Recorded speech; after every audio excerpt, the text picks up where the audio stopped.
Look at that. I really have to give it to WPL, guys. This thing, if you do, of course, the small upgrades. Without upgrades, brilliant trail truck. With upgrades, it's even a slight crawler, I would say.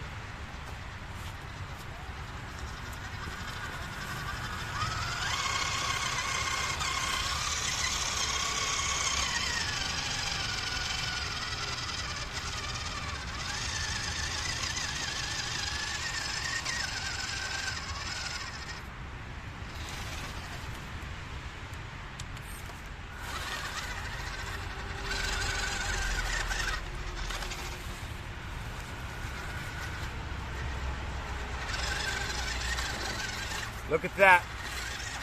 Whoopee! Look at that. I've done a good job. Kudos to myself. Or not, or not.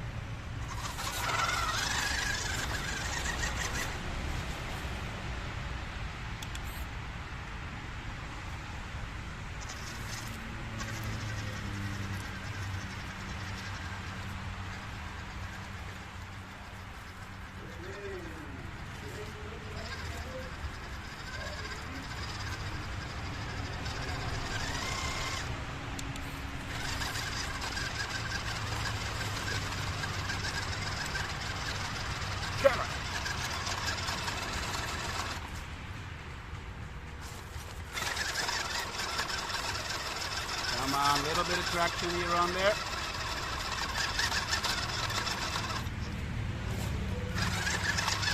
Yes. Yeah, pretty proud of myself for that thing. Having a lot of fun.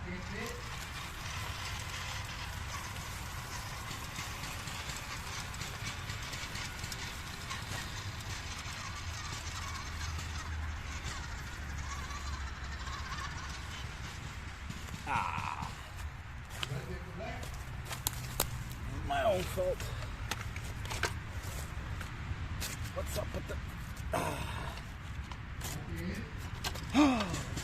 You saw what I did under there.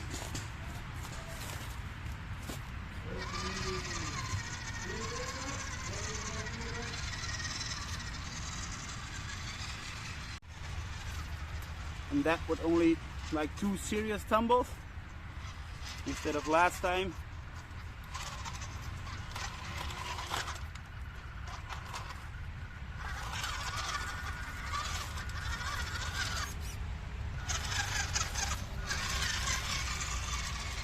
Somebody made like a little ramp here. See? But I think this is gonna be a little difficult to get on.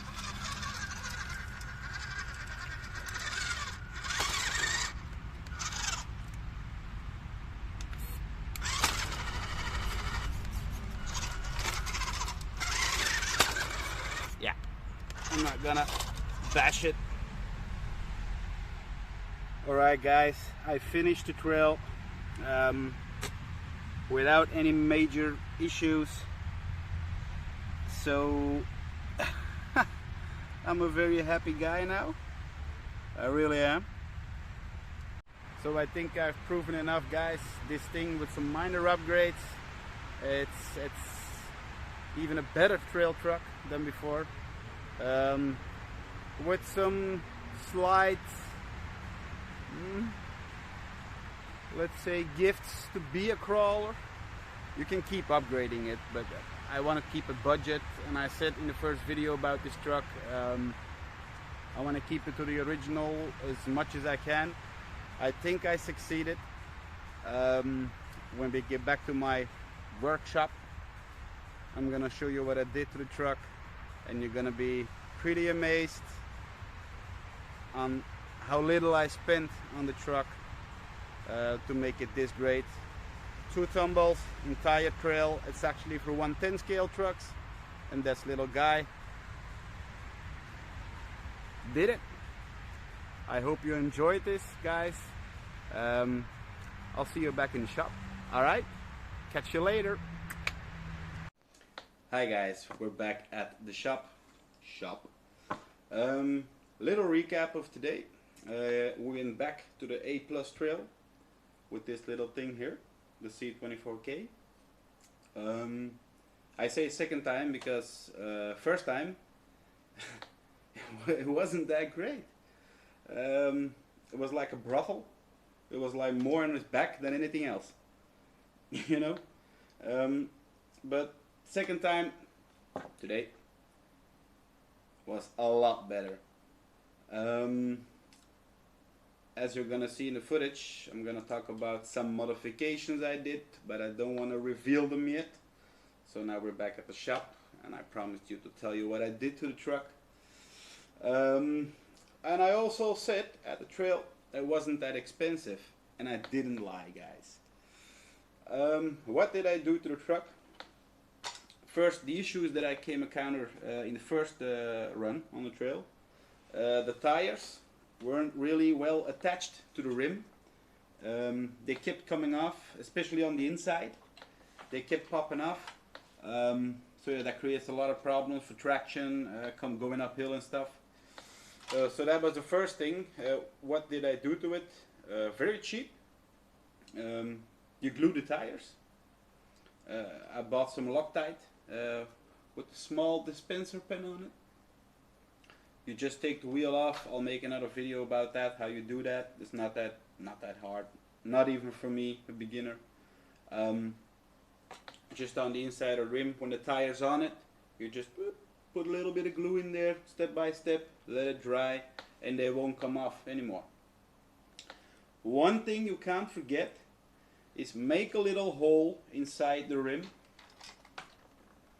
I didn't do that because when you glue them, no air can escape, and there is not a pre-made hole there by WPL, I noticed. So make it yourself, a little hole, you drill it, the smallest bit that you have, and then you'll have more giving in the tire, in the rubber, more flexibility, because now they're a little more, yeah, the air can escape now, so they're a little bit harder, still grippy, but a little bit harder, and you can notice on the trail. So that was the first thing I did. Then second, and the most important thing I did, I'm gonna turn around for this, back at the brothel. This is what I did, guys. I placed a 2-speed gearbox with a 370 motor, and that will be the biggest improvement, I think, in power, torque, all that stuff. And the shiny new stuff that you can see right here is I replaced the metal, the shaft, the drive shafts, into metal ones.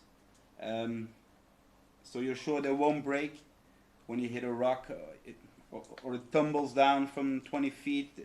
These things won't break. The rest maybe will break, it's plastic, but this part it won't break. It's pure metal. Also not expensive, guys. Bear in mind, I'll leave the links in the description so you can buy them for yourself, and they're pretty easy to install. This is just one-on-one replacement. One thing to bear in mind, guys, I heard a lot of YouTubers about this problem. Sometimes it's not easy to fit it, and what isn't easy, there's a little servo attached to the 2-speed gearbox, and that's the one that shifts. Put it in second gear, put it back into third gear, and that little servo arm here rubs against the suspension arms, especially when they're compressed and they come back. They started to rub it, and it's not a big issue, but it's annoying. It's annoying. I get that. So when it's the plastic ones, that's why I don't replace them. Also, I want to keep it to the original as most as I can. They're plastic. You can shave a little bit inside, a little bit, so it doesn't rub onto it, and that issue, throw that in the trash can. Done. So you saw it in the video, guys, on a trail. into first gear, second gear, the slow control, man oh man, you can see the difference right away from the beginning of the video. You see it with your own eyes. It goes so slow. Hold on guys. Trouble. Yeah, that's my dog being annoying, scratching at the carpet, trying to get my attention because daddy's doing something he doesn't want. Huh? He always wants attention from me. A little selfish, but that's another story. But where was I? The slow control, a lot of torque, more grippy, and because it's a 370 and I placed the metal drive shafts, it's a little more heavier. The weight is more balanced, and you'll see that in the video too. It doesn't tumble that often anymore as in the first video. I still had 2 or 3 rolls, but no, I didn't. So yeah, can I recommend this to anybody who wants to start trailing and slash a little bit of crawling? When you do the upgrades, of course. Yes, I can really recommend this truck, guys. Even though it's a 1/16 scale, it's pretty small, but it's the perfect beginner truck, especially the kit. You'll learn some more about the insides of an RC car, a trail truck, the drive shafts, the motor. You'll have to do some small soldering to the motor for the ESC, but those are small stuff. You can find those on YouTube. Those videos, there are thousands of them around. You'll learn that in Jiffy. Like I said, 2 colors that I know of. It's a red one and the blue version, and the hardtop comes with it too. I'm not really a fan of it. It creates more to the scale, I admit that, but it comes loose. One small roll and it's off. So I rather leave it off. I like the flatbed type, but you can place it. That's your own choice, your own decision, your own flavor. But I'm gonna leave it off. So yeah, that's about it, guys. I hope you enjoyed the video. And I already said it on the trail. Shout out to Noob RC Cars. Great guy, great content, good channel. Go check him out. And don't forget to come back to the Hubstar, the one and only. No. See you next time, guys. Cheers.